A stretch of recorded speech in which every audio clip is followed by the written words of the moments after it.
And Jim was fast, always fast.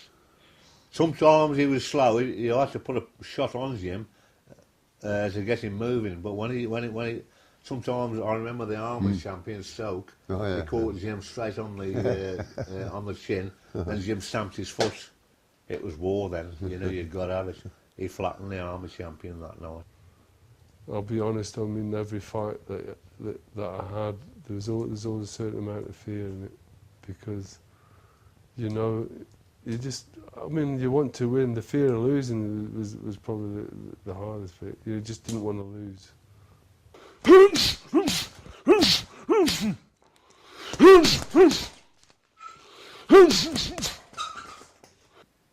Well, you're missing the Bruno fight, because that was my baby, that was, with the Bruno fight, because I was convinced he'd beat Bruno, and if you saw it on television, which you obviously didn't, Bruno was 16 stone 7 and Jim was 13.4, and he gave over 3 stone away.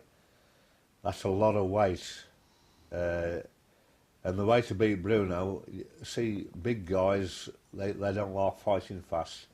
But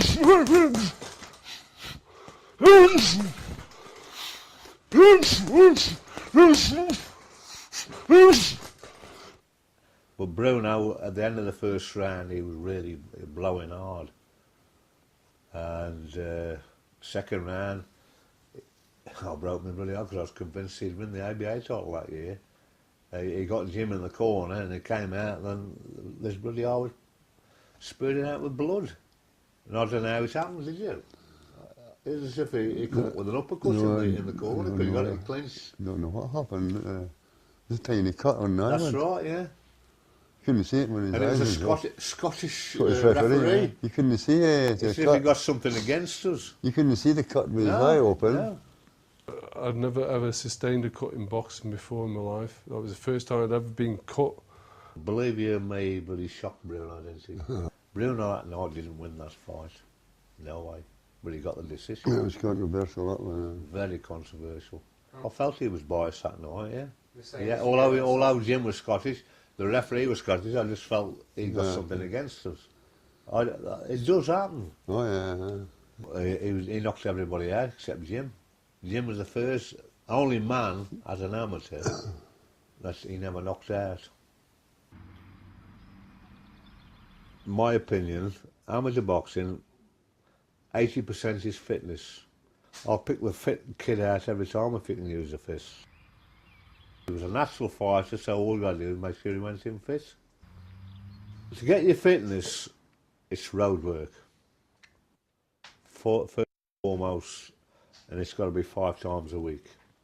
Tony was a hard trainer. He pushed you to the limit. You know, he made me run 5 miles every day, and he sort of said that I got to beat my time every day. I got to beat my time that I'd done the day before, and probably trained me a little bit too hard. I trained him with boots and put lead straps around his ankles, and you don't see that today. But I mean, all the old Victorian fighters used to do it, and he did 25 minutes, 5-mile run once, and he would have made a good athlete on them times. I used to say he's trying to kill him, Tony.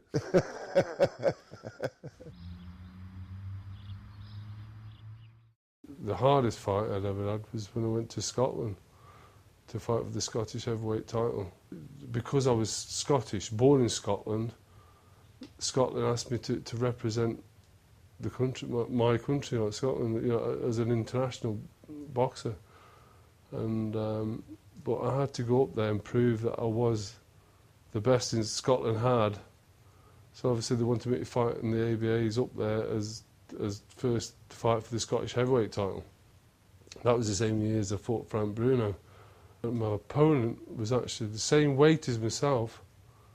But I thought, well, this is it. You know, I mean, I just thought, well, this man's not going to bother me. He's not going to hurt me. You know, especially the early rounds. But God, I thought we've got no problem. Little did I realise you'd never seen a fight like it in all your life. I said, I'll never forget that fight. The first round I went out, he put me straight down.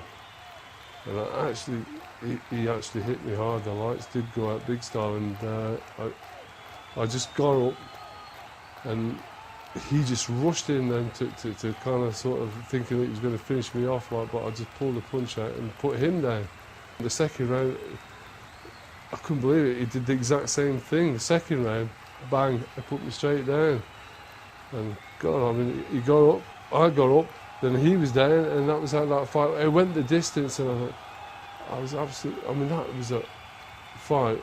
Oh, it was like one of these Rocky fights you see now. You think, oh, Christ, we're going to get a hometown decision, which it happens, you know, but it didn't.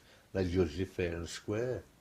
It was a hard fight, and to think that I got to fight another hour later, and the heavyweight I had to fight an hour later was last year's Scottish heavyweight champion.